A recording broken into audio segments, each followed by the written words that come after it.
The Human Founder Podcast by Gali Bloch-Liran.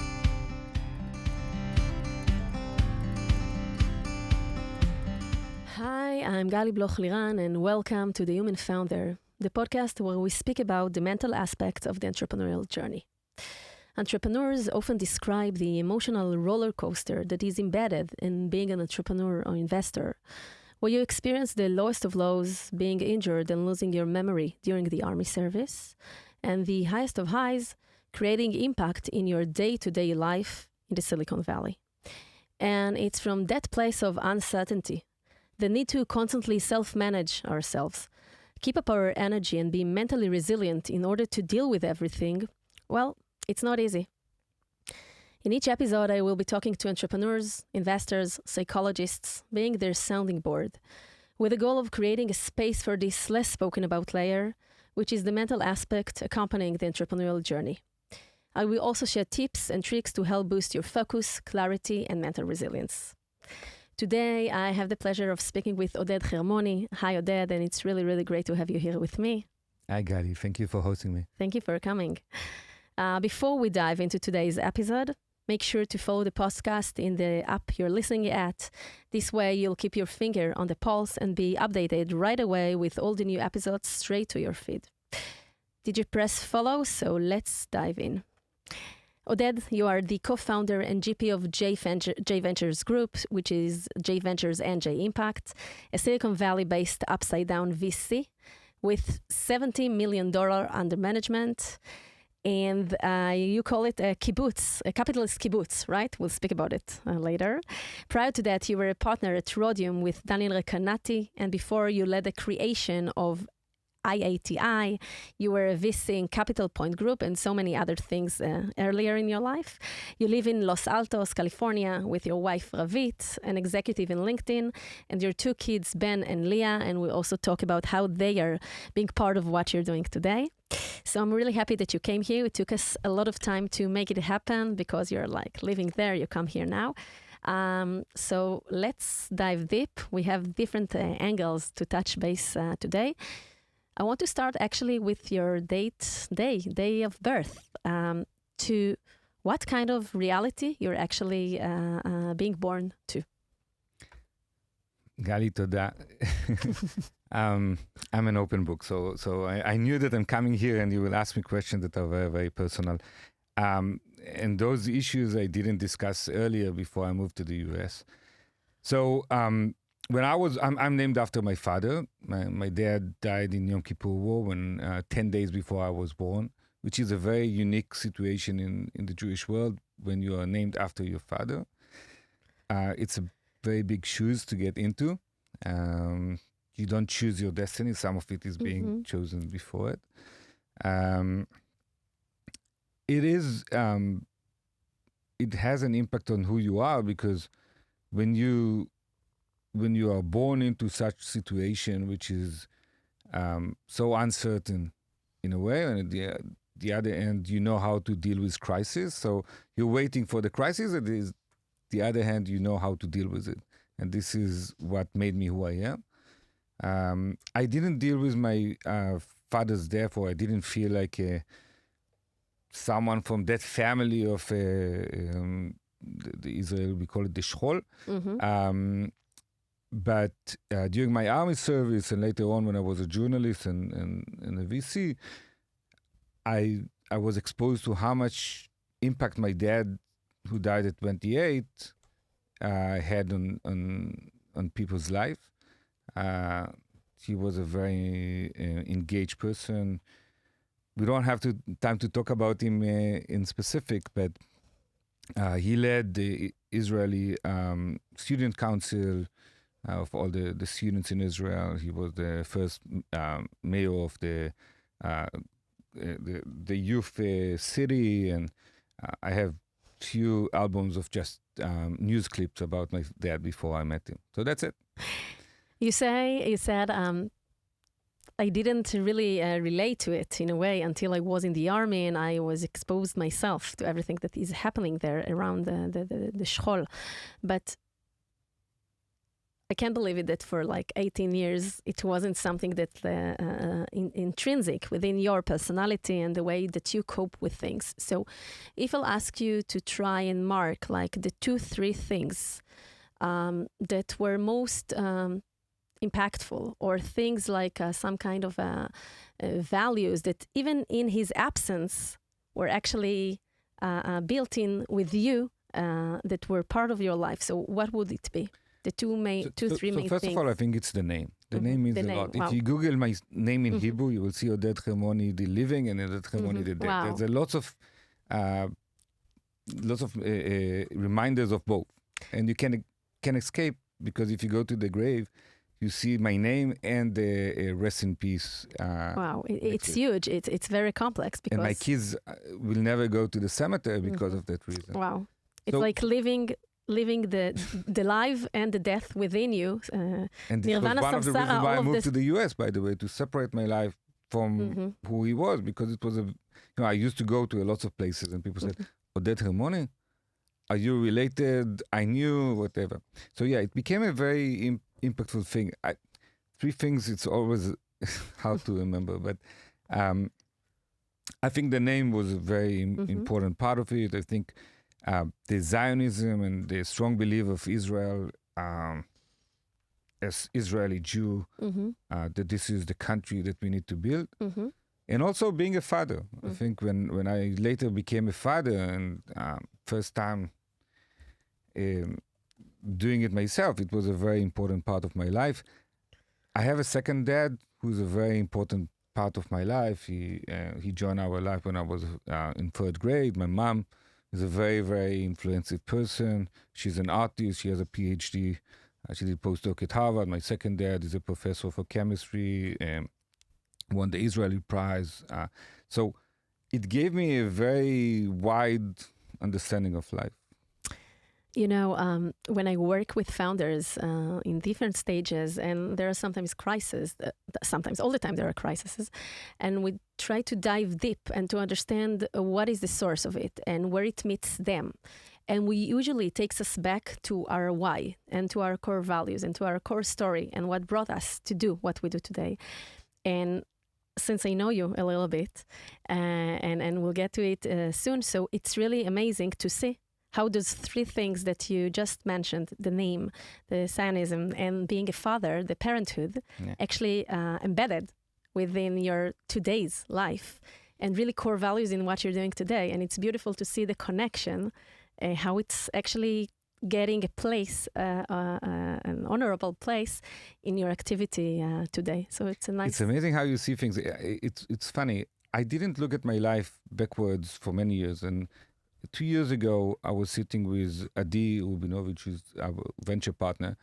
She was director of product at Zynga. And she had her own company, and she wanted to get my advice as a founder.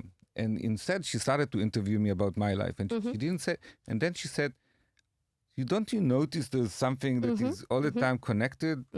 And one of the things that I didn't mention is mission-driven, is everything... I didn't notice, I didn't look backwards to understand it, but everything I tried to do was connecting between mission-driven and business, except of 9 years that I was just a VC. So that's a very good point, and I think it also connects us to later part of the conversation of how do we actually create our career path? What are the dots that are being connected during our creation of our professional path? And we don't always necessarily know where we're going or what exactly will be the outcome. But if we know how to look about the dots being connected and about our internal story and DNA and what's going on there, so we can see how later on it reflects there. And we actually spoke, and you see the mission-driven and business thing really happening now as a general partner of J Ventures. So we'll speak about it. So Army, the spokesman unit, etc., you leave it, you become a journalist. What made you become a journalist? Again, mission-driven. I lived in Jerusalem. Most of my age group left Jerusalem in those years because of Jerusalem became a very ultra-Orthodox city. And I thought that the only way to convince my generation to stay is if you see some economic development. So I established with two of my friends the economy section of Kol Ha'ir, which is the largest local newspaper in Jerusalem. And for me, it was a mission driven. I didn't understand anything about economy. And that was the first time I found myself doing something that is, connected to my beliefs and my vision, and at the same time doing something that I like to do. Before that, when I left the army, I had for a year and a half, I was a partner in a PR agency, and then I left it, and we did great. And then I wanted to be a journalist out of ideology. So when talking to you and thinking about the journalist side within you, it actually reflects on two things. One, that being a journalist is actually all the time to research new trends, new things that happen, news thing. Depends what kind of journalist you are, but you have to research the market all the time, right? To see the trends, to see what's going on. The second pillar of being a journalist, which is also very similar to being an investor, is the ability to communicate it. In journalism, it's usually in writing. You need to write it if you're a journalist, in the written journalism. And you need to communicate and convey the messages that you want and to be very precise. And also it's a place of power because you can create impact in that way. And I'm not the first journalist who did this. Never, Manuel no. did it in Vertex, and Mike Moritz did it in Sequoia and others. And I think you're totally right. You nailed it. Is that you come from 60,000 feet and you need to go to a zero level in no time, because you need to understand lots of sources and to understand what is right and what is wrong, what is true and what is false. But at the same time, you really need to communicate and translate it to how it looks like. And it's about meeting people all the time. Exactly. And enjoying meeting them and learning from them. You're not the smartest person in the room. You always collect information from others, embed them, and convey them in a way that will give value to others. Right. And this is very similar also to what you do as an investor, to be 100% able all the time, like a sponge, to get the information, to get to be very, very sharp, to understand what's going on, to make this process, and then to give some kind of output on this thing. And there's another thing that I'm thinking about is that your ego mul ego. I mean, how you look at things, because when I was in the army, for example, I was a private and I could speak with the chief general. When I was a journalist, you need to understand that you are not the center of everything. The person that you interview is the center. You're collecting information from him and then you make it, but you have a lot of power. Also as a VC, you have a lot of power, but the power is not driven from who you are, is because you are collecting power of others. And if you put your ego outside, I think this is necessary, because the problem is that people think that they are the center of the world.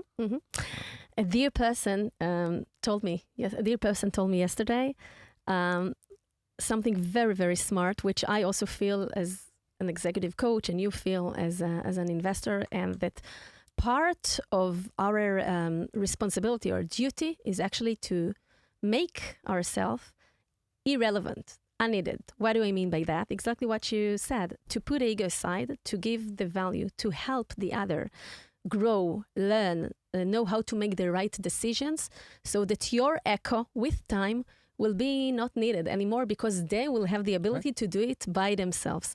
And this is a higher place of, perspective and being there for others, and being able to understand that our power and strength is not by getting the credit or the feedback, but on the contrary, to be able to put ourselves outside and let others grow. And I think that when we look at leadership and on managers and startup founders that are growing, the CEOs that I love the most and appreciate the most are those who can, move aside, be in control, see that everything is happening, but to empower the others, that give credit later on to the other employees or team members that did those things to help others evolve. And I think that this is a very core virtue that people can have in the way they are actually leading others.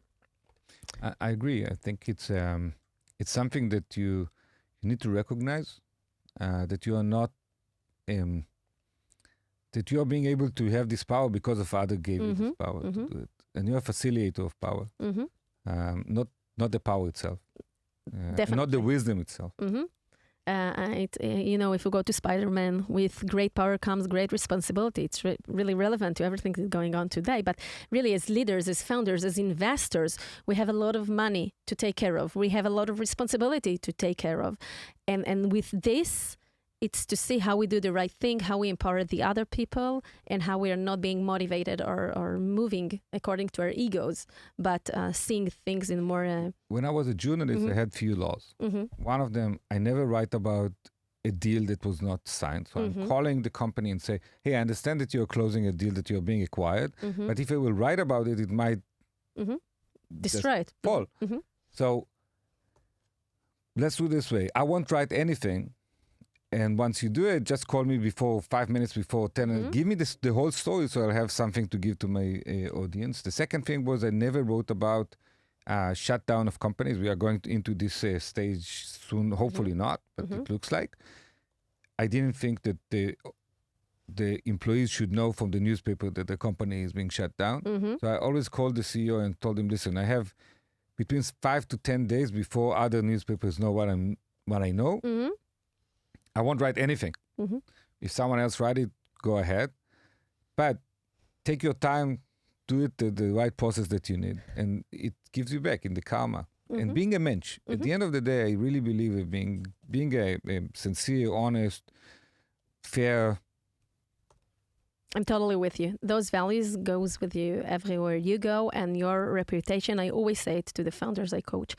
The reputation is the most important thing later on, also in the balance sheet and in the valuation, and this goes with you to this company and to another company, and you always need to make sure that your heart is in the right place. And look at the mirror always. Every morning, look at the mirror and say, am I who I supposed to be or not? And how do I live my life? Right. So I'm taking you back like 15, something like that, 12 years ago, moving to the US, right? 12 years ago? Yeah. Okay. So the decision, being Zionist, getting born to this kind of family, experiencing this loss, this shchol, moving to the US, to the Silicon Valley. Let's talk a little bit about this transition. How do you feel? How do you live with this split? And where did it take you? What did it cause you to do? What did it... Big question. I never imagined myself... I lived in the US when I was younger, but I never imagined myself moving out of Israel. I did it because also political reasons. I anticipated few things that are happening today. Also as someone who grew up in Jerusalem and saw how things change in Jerusalem over the years. Also because I believe that being an investor in the big ocean of Silicon Valley, which is a bit different from a smaller pool that is in Israel, is very interesting and challenging. I'm every day I wake up at 2 a.m., open Ynet, check that Israel still exists, and go back to sleep for the past 12 years. Israel is very connected to my heart. And it's a big dissonance for me to live there. I don't think I'm the only one. I think there are lots of others who feel the same dissonance when they are there. They care. I think it's part. It's like it's something that is not going anywhere. Like to feel this dissonance as an Israeli abroad, doesn't matter where. I think also as someone who lived several years abroad, you always feel this Israelism within you. You know, being Israeli. And it doesn't go anywhere. And you have to learn how to coexist as an Israeli, as a Jew, in a different place with the pros and cons that it has all time. And you change your priorities. You become more Jew than Israeli because right now you don't live in Israel anymore. But when I was in Israel, it was very hard for me to accept any Jew who lives outside of Israel. And when I moved over there, I understood that this is much more... Oren Zeev told me once that we are more instrumental in the U.S., and he is more instrumental, and I am more instrumental in the U.S. than we are instrumental in Israel. So our the impact that you can ability create to have an impact on Israel's economy is much more significant. Yeah, and also there can be a criticizing voice, on why those people move, for example, abroad. But part of being Israeli to support this country is also to echo everything that we need outside of Israel, like to have the people that will be able to convey what we want to convey and to help the economy, etc., also from abroad. It's the question if you have the legitimacy to have your voice or you don't have it. And I think that over the years, many people in Silicon Valley realized that they should have a voice because Israel is important for them and they want to go back to Israel. We are the only immigrants in the U.S. that are talking about moving next year to Israel. There aren't other immigrants who come to the U.S. and thinking about going back to their house. That have this consideration it's within always their in the mind. If after 12 years people ask you, so are you going back? The fact that this is still a question is part of it. So you moved to the U.S. and you become an investor in Rhodium, the Recanati family capital. You actually became again an investor. Yeah. So what were the main investments that you made there? What are the main takeaways that you took from this period of time within your career? Rhodium was 3 partners: Daniel, Yaron Kniaji, who's an amazing investor. They are both very close friends of mine, and we did it because of the nature of, in a way, single LP fund, very under the radar. We didn't have ego in our group. The few of us, I think I really enjoyed this process together. I was in the US, they were here. So we saw it from different angles. It was very, very noticeable. We invested in Yotpo, in Zuz, in Outbrain, before my time Outbrain. And after that, I continued to invest. Stordot, Imagine. We had about I think 20 companies. So many. Very nice exits, very nice companies that we've built from very, very early on. I think Daniel is one of the best senses to investments. I think it is he still there? Yeah, of course. Daniel owns it. I think it went with his it's a 4th generation of building companies in Israel. And I think Yaron and I had a chance to be in those situations where we saw companies starting to grow, or from idea. We saw Yotpo very, very early on. Omer and Tomer. But I think that what was beautiful about them, for example, that we saw entrepreneurs who could lead anything, whatever they do. We saw it with others, and we started to understand what works and what doesn't work with entrepreneurs. What kind of co-founders works, what doesn't work. How instrumental or how important it is to move to the US early on in certain companies, for example. I started to see apples and apples. Companies who moved early on, like Yotpo, or companies who didn't move early on, and what was the potential exit they had. And I think what I've learned from my almost 18 years in VC was that it takes time. That after being a journalist that published something and it being published the next hour at the marker, to wait 7, 8, 9 years to see something really builds itself. And people got used to in the past years for unicorns that are one day after they're established, they are worth 1 billion, 5 billion, whatever. It takes time to build a good company. And we realize it again. So that's true. We'll talk about it later. So 8 years at Rhodium, and then I'm going back to the beginning, like we spoke about, being a Zionist and being an Israeli and a Jew in the U.S. and being a father and living with all the Israelis that are in the U.S. and not just Israelis, people who support Israel and the economy in Israel, etc. And something that is really reminding the kibbutz in Israel. Like we always say, I was in Washington, D.C. as well for several years as a relocation. And in every big city in the U.S. and also in Europe, next to university or NIH, it was there some kind of places that many researchers or business people are coming, there is this neighborhood that you call the Kibbutz, right? Because many of the Israelis are actually living there, and there are a lot of connections coming out of there and network, etc. And then how this vision actually began of, okay, let's connect. We said mission-driven with business, right? Let's connect all the people that I have around me, that I believe in, that I see their added value, that I see their network, that I see their ability to support new technologies, new startups, etc., and create some kind of business model. Actually, let's become a founder, a startup founder, but my business won't be a tech startup. It will be a VC, or later on it became a VC. It will be an investor vehicle. We'll see later on where it evolves to. It's just a POC in the beginning.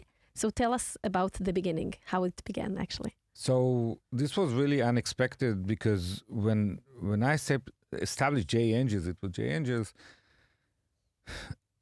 I was 5 years in Silicon Valley. I was involved with Intro and founding Intro, which is one of the largest organizations there, and then Icon.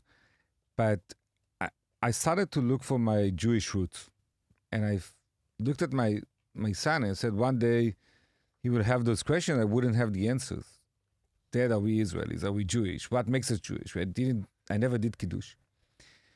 And one of the things that probably surprised me and probably surprised you when you lived in Washington, D.C., is that there's no connection almost between the Jewish community and the Israeli community abroad. Mm-hmm. It's like two separate tribes. Mm-hmm. Mm-hmm.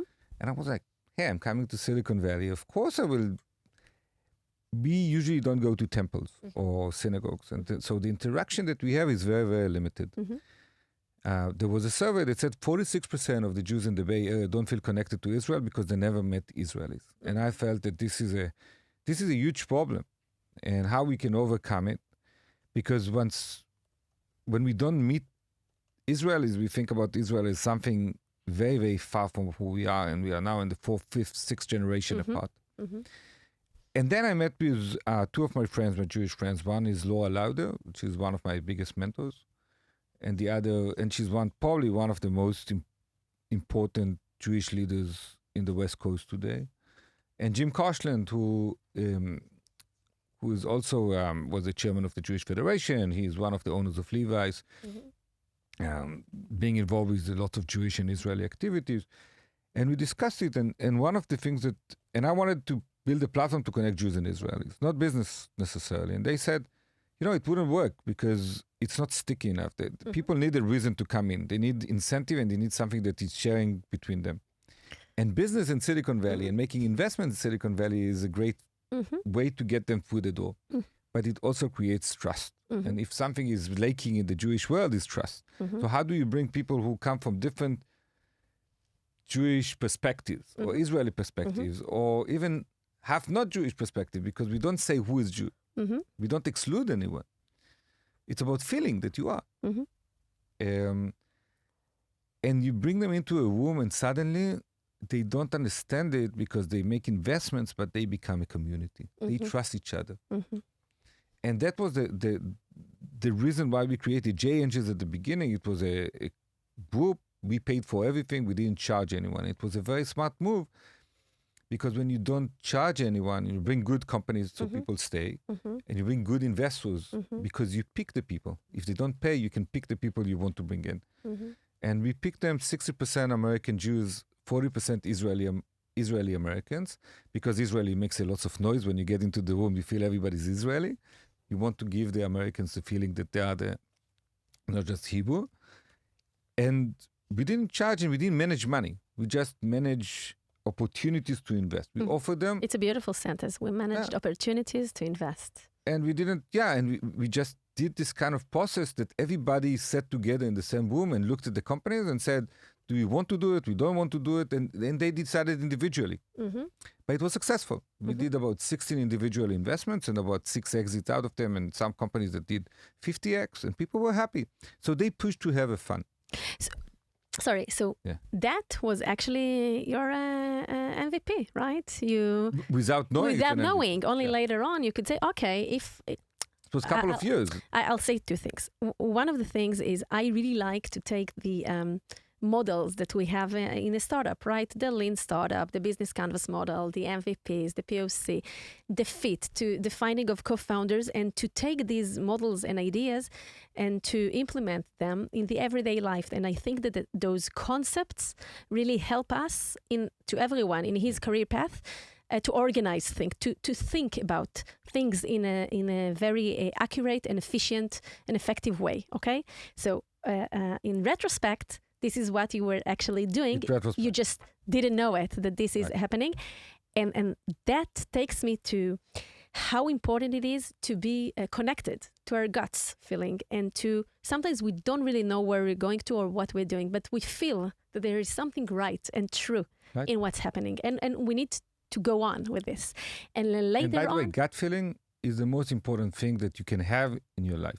And it gets that because it's actually the accumulated experiences that you have so far in your life. And this is the database that you actually have as a person.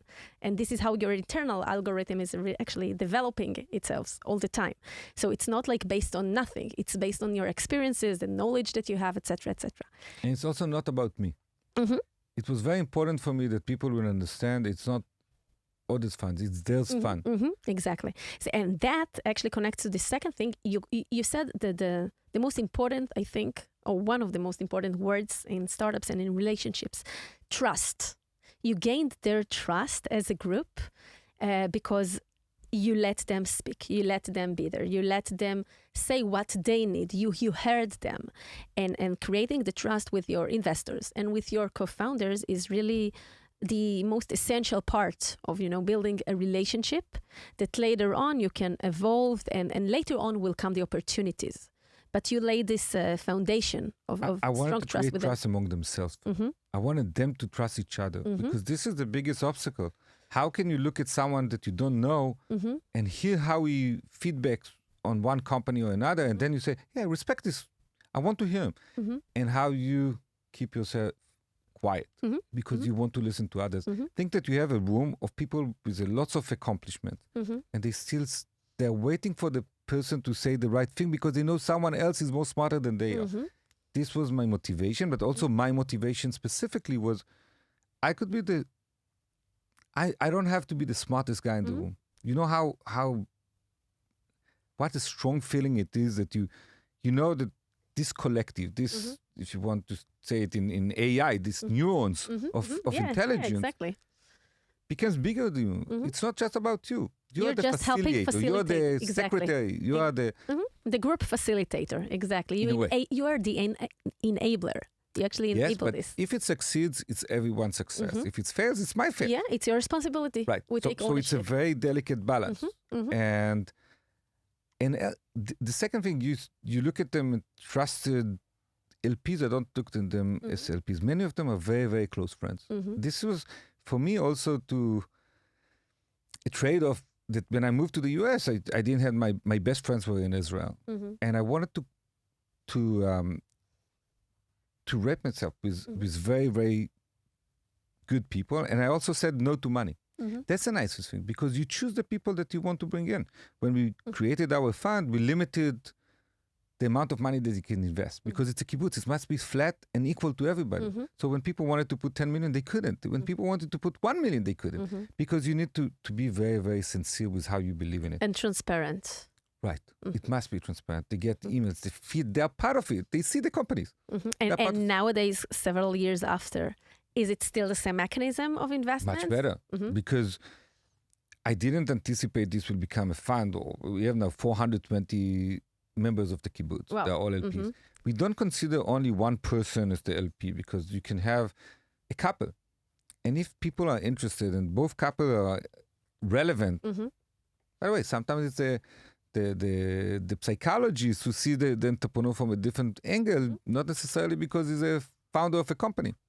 You don't just leverage the money that those LPs bring. It's a smart money because it's a group of people that brings a lot of experience and knowledge and connections and network and different areas of expertise. And then you can, of course, you can use the money for investments in the companies, but you can also, as advisors, use them and connect, match the right advisor, the right LP advisor to the right company to give a very, very unique support and connections and value. So we wanted really to look at when it was developed. We wanted to look at the win-win-win situation where the founder, where the fund, and where the LP are. All of them find the place, because usually VC fund is a black box. We have a GP that makes all the decisions and limited partner. This is the name. And I want to be in something that I'm involved as an LP, that I can have any impact, that I'm part of the process. So the process goes in different stages. The first stage is we see 2,400 deals a year, which is a lot. 85% of them are VC backed when we see them. So we don't invest alone. We invest when there's someone who leads the round. It could be seed, it could be A, it could be also later stages. But someone is already investing. And 50% of the companies that we see are already oversubscribed or that they close the round. So they open the round for us. The second thing... It means that you are in your product market fit. Right.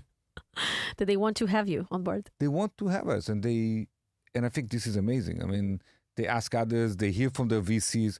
We have 100, I think we are the only VC fund in the world that have 150 GPs in other VCs who put their own money into a different VC fund. So we have partners from almost all the big VCs in Silicon Valley and Israel. Also Europe, also Latin America. So they have their own network conversations also. So when a VC invests in a VC, but not from the VC fund, we didn't allow it. We allowed it only when a VC invested from his own money. And some of them asked the partnership to allow it, or the LPs to allow it, or the GP to allow it. Then this is a very unique thing. And then we have 100 serial founders, which is another part of this kind of over 100.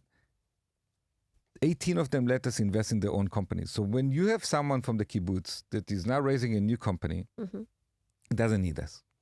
He wants us. And this is where we are. We are not a bank. We are a fund that people want to have. They don't need us. They want us. And then you have the last two groups is we have about 200 people who are executives, mostly VP and C-level in large companies like Google and Facebook and others. And they know they are experts in their own domain. And they attract also a lot of companies. The last one is family office. So we have not the family office as much as the person who either established the family office, or if this is a multifamily, they represent him. But they are the one who engage. So you go to someone who is very wealthy and you tell them, you can invest more than $500,000, which is nothing. But he's looking for the engagement. He's looking for the ground zero. He wants to see the companies. He wants to feel the companies. It's so much high. But Oded, when you have so many smart, wise, rich, networked, and few more adjectives, people around the table, so how do you make the right decisions in which companies to invest? Because it's not endless. You have to choose. So what is the mechanism? So, as I said, we see about 2,400 deals a year. Then it drills down with my team. We have a team of people that are the professional team. The investment team. Yeah, 600. And the 600, Nilesh is our principal. He came from Cisco. He was in the M&A and product of Cisco. And Jonathan, our associate. And then we go, and by the way, we had kids of our LPs to work in the fund for many years. Michael Matias was one of our associates. This is a separate story. And then 600 companies are being analyzed by a screening committee that is 20 VCs who are sitting on this, which is also very strange. We have people from DFJ, from Aloe Ventures and others. And then at the end, we pick 46 companies who will be presenting to the kibbutz in a 12 months period of a year. And each time it's 3 companies who present. And the whole process, you mentioned gut feeling. During the whole year? The whole year, yeah. So every time the kibbutz meets, so it's 3 companies. The whole process is about gut feeling. So gut feeling takes us from 2,400 into 600 to 46. the 46 present. It's articulated gut feeling. It already have a process. Right. And also there are Of VCs course. who invest in them. There are serial founders. It's easier. Of course. Right. You have a very strong, screening, and actually, the threshold is high. The threshold is very high, and that is, I think, the biggest helpful barrier. Okay, because not everyone can fit in. It has to go through many stages in order to shine and to be part of it. 5-6 stages until we move on, and they're already being screened by others, and then they present to the kibbutz. So 150 people on Zoom or physically. Looking at 3 companies, each one doing 10 minutes of presentation and 10 minutes of question and answer. Wow, it's really enough. short, but for so many people, it's like because it's a gut feeling. Yeah. And then people react to them. They ask them questions, and they ask the question very accurate. Very accurate. This is where the founders are overwhelmed. This is the first stage that they are like completely, if they thought that they want us in, now they want us in. And then we vote. So we vote as a kibbutz, the people who are in the room, because we had a discussion internally without the founders. And people say... It's a democracy? You vote and... It's a vote. Okay. But it's a minyan, literally. So if we have a minyan, most people in the room think that this is a company we should do one thing about. Have a deeper due diligence. Because all the process until now were gut feelings. Now we need to really deep So the first stage after the whole screening process, let's call it, 12 people who has to vote, minyan, and then you go to the deep due diligence. And then we decide who will be the team that will do it. It could be the VP we'll do the of Slack, of Airtable, of Twitter, of Facebook. You build it ad hoc according to the technology, etc. And people want to participate because sometimes you don't just need the expert. Sometimes you need someone who understands verticals that are associated or the process. Upper level or the whole process, etc. Right. So you have so many people to choose from. But the first space is really the experts. And this is the most overwhelming experience for the entrepreneurs. And then whoever invests and how much room there is, they ask you, we don't care how much you invest, we want you in. Okay. Because they meet with the people who give them the feedback and open the market for them at the same time. Some companies did pivot. And what I like about it, we don't invest in many of those companies. Out of the 46, we invest in very few companies. But I get the feedback from the founders afterwards. We like the process. We gain a lot from the process. The feedback that we received, the doors that were opened, the people that we met. So the value that they gain is not necessarily just as an investment, but it's the whole process and the connections. It's the whole process. And the questions sometimes help them to navigate. It helps Silicon Valley founders, as we have. It's also helped very much Israeli entrepreneurs who are far sometimes from the market and far from people who can give them the advice who are looking from American perspective. Point of view, yeah. Right. So if I go back a little bit and we just one word, sorry. Just about the process. The day after is not less important from the day before to write the check. So there's an investment committee. You ask how we make the decision. At the end, this organized chaos needs to end. The kibbutz has 7 people who make the decisions. One of them was the first investor in Palantir, Wish, RelateIQ, SpaceX, and others. Another was on a board of ServerMonkey, Levi's, invested in Sequoia, Iconic, and others. Loy, who was a board member of 30 different public boards. We have Gil Fostig, who was the VP engineering of Qualcomm and Intel. We have Michael Wolnick, who was the first, one of the investors in Chomatis. David Wagenfeld, Mark Abramovich, Nilesh, and myself. And we move with those companies. There's a lots of wisdom and there's a lots of accomplishments in this group. We have 3 billionaires of it. But a lot of people who care about. And we meet once a week to discuss strategy or companies. Last night, we had our last decision about investment, further investment in the company. That process continues afterwards in portfolio success, which is something that most VCs don't talk about. But we think that this is the most crucial part. It's not the writing the check. We don't have any ability to control the company. The company will develop the way it is. We can help. So we have J Advisory, which is the day after, that Guy Miaznik, Aliza Peleg, and Harold Goldberg are leading. There are 3 LPs in our group. Guy is a operating partner of J Ventures, sold the companies for $360 million. And we build this kind of thing that how we take this kind of big group that we have and make them available to those companies. So they meet with the companies. From very high level to tachlis. Tachlis, and they open the kimono because they feel very comfortable, and they say, what are the problems, what are the challenges, and in 2 hours we cover everything, and we say, this is what you can do. We open for them, and some of them become advisors, and we have a guideline. It's really a unique value, and the size, the size of the group, and the accumulated knowledge and connections within it can really, in a very, very short and accurate, meeting or period of time, can really create a lot of value. And we need to think that companies need help in different stages. So Definitely. when you invest in C, they also need in B and A. So it's not about money. They don't need our money. We, by the way, they let us invest in all So you do also growth investments, or just like Be Hero, we did Seed A and B, we did in Connie Health, we did in many others. Yesterday we just decided about another company. But the fact is that out of 29 companies and 2 exits, in most of the companies, I would say 85 to 90% of our portfolio companies, we were the founders call it the smallest investor with the highest impact on the company. We bought in some companies, we bought 30% of the customers at a certain point. HR, funding, of course. And it doesn't stop only, you start with design partners, you end up with go-to-market. So it's different stages of the company needs different solutions, different people. And sometimes they say, I want him to be my advisor. And then we give the guideline, because this is the win-win. They don't need me on the board.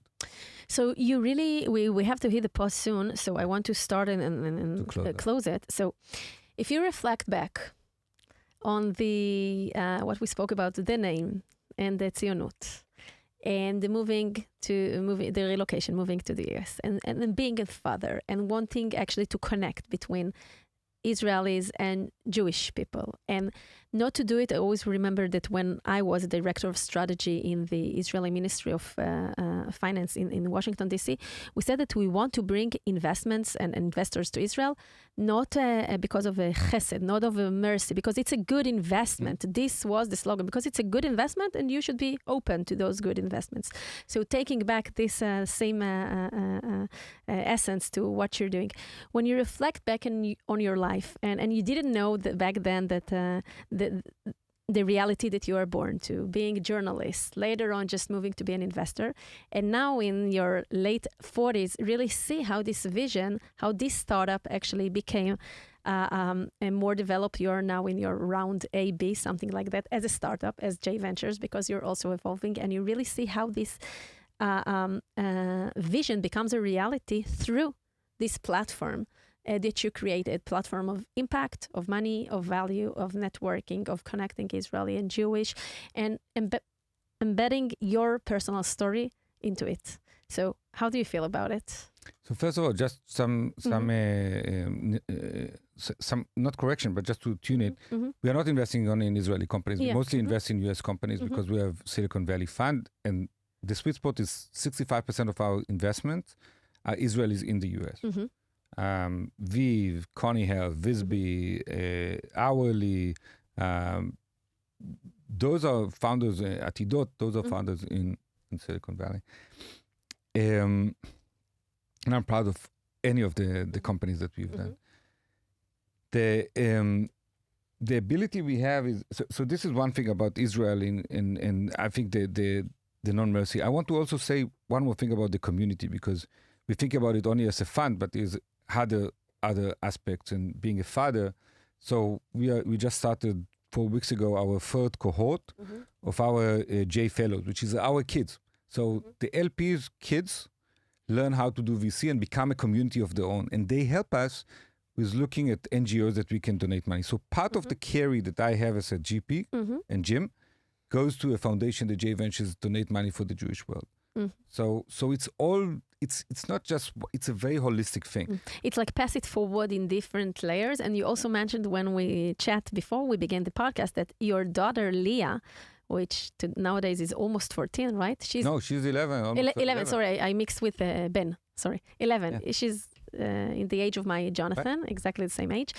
So I believe that being part of this ecosystem, you know, and the venture world and the startups world, you have to have a unique DNA this entrepreneurial DNA, and this DNA doesn't stay just at work.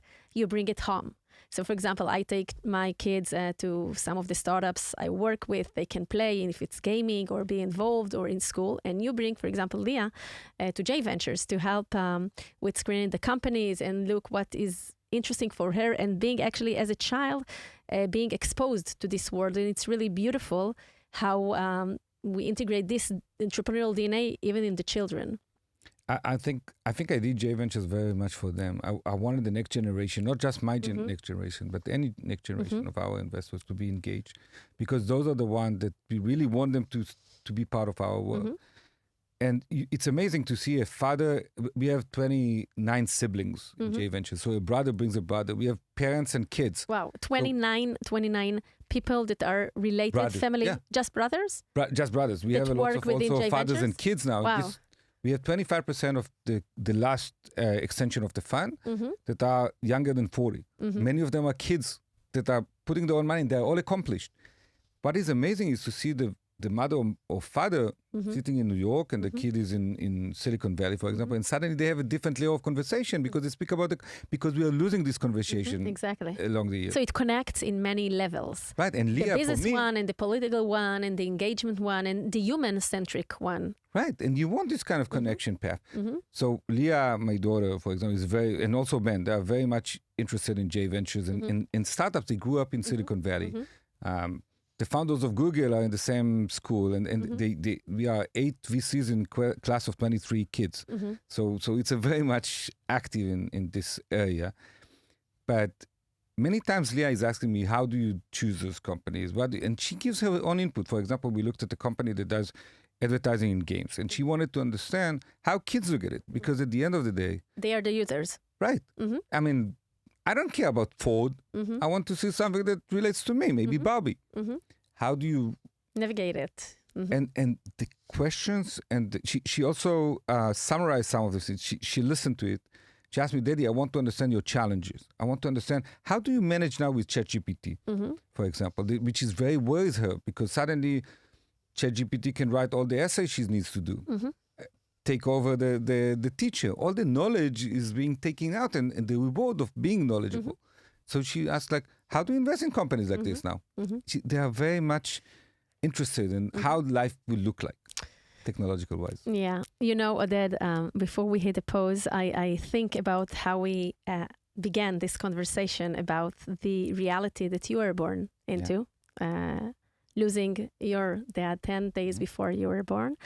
And we finished the conversation when you're speaking as a dad, you know, to Leah, and how career and life and impact, and I see your eyes, you're excited. Everything connects in between. And I think from my point of view, also as a mother and as a career woman, and this is the beauty, to see how we connect between the different personalities that we have, between the different hats that we wear, between the, you know, different jobs that we have in life, roles more than a job, and how everything integrates at the end to a unique center, which is you. And without being too spiritual or philosophical, it's like, I think that this is our mission in life, you know, to find this center and to see how from this accurate center to each one, we create impact, we do business, we make business, we impact on other people, we bring value. And you describe it beautifully, how this, you know, circle actually connects. I think I'm in a very unique place, that on the personal side, of course, but also I accomplished something for myself that is very important for me. I have a family that is bigger. I came as a very small family. Family from a choice. I see, right. And I see J Ventures as part of my family. We also say no to investors because the bigger question we have, are you a woman? A mensch or a woman? Are you someone that can really put his ego aside for the community you accomplished and everything? But are you someone that I want to spend the next 7 years with? And when a brother brings a brother, a father brings a son, a mother brings a son, for me, this is the biggest accomplishment. This is the kosher stamp, that they feel part of something. They want to see it. They want to be part of it. And this is how I think mission-driven is something that wakes you up in the morning smiling. making good investments. At the end of the day, we are a good fund. But surrounded by great people, I think I have the best job in the world. It was a conversation about the journey and about, the way you invest in J Ventures, but on a higher level, it was a conversation about values and how we integrate those values into our day-to-day doing and the people around us and the surrounding. And it's really touching. Listen, VC is your partner for a long time. You need, first of all, it's not just money. You need to choose people that you really want to work with. They will be with you in bad times and good times. They will be supporting you. And I think this ability is super crucial. I agree. Oded, we spoke about so many things today, about the unique model that you have, about the relocation, about how it feels like growing into a family after such a big loss, and how it relates to your parenthood and fatherhood, and like how everything is connected. So first of all, I thank you very much for sharing with me all this data points that people are not expecting, and this is an amazing ability and very, very sensible. Thank you for that. Founders that wants to reach out to J Ventures, where can they find you? What is the best way? Just send me an email, Oded Hermoni, one word, at the live one. And J Ventures, because it's funny, there's another J Ventures in New York, not connected to the J, without the dash. So sometimes we love them. They are great fun. In Hebrew, it's a nice metaphor. In Hebrew, we say that the power of a comma, of a psik, is a huge power because it changes the whole concept, the whole meaning of the sentence, right? It depends where is the comma. And it's exactly the same. This is a dash. And by the way, the management company of J Ventures is Kibbutz, we see. Okay. So it's really, the Kibbutz is something very, very important for us. It's the whole that, concept of equal. Equality. So they can reach out, LinkedIn, whatever. Perfect. Thank you so much. But remember that we invest alongside other VCs. So if it's if we are the first check, it wouldn't work for us. No. If we are alone in the room. Thanks for clarifying it. Thanks again for joining me. Toda rabba, Gali. To our lovely listeners, we're going to hit pause until the next episode. That's also something I say to the entrepreneurs in my clinic in between sessions.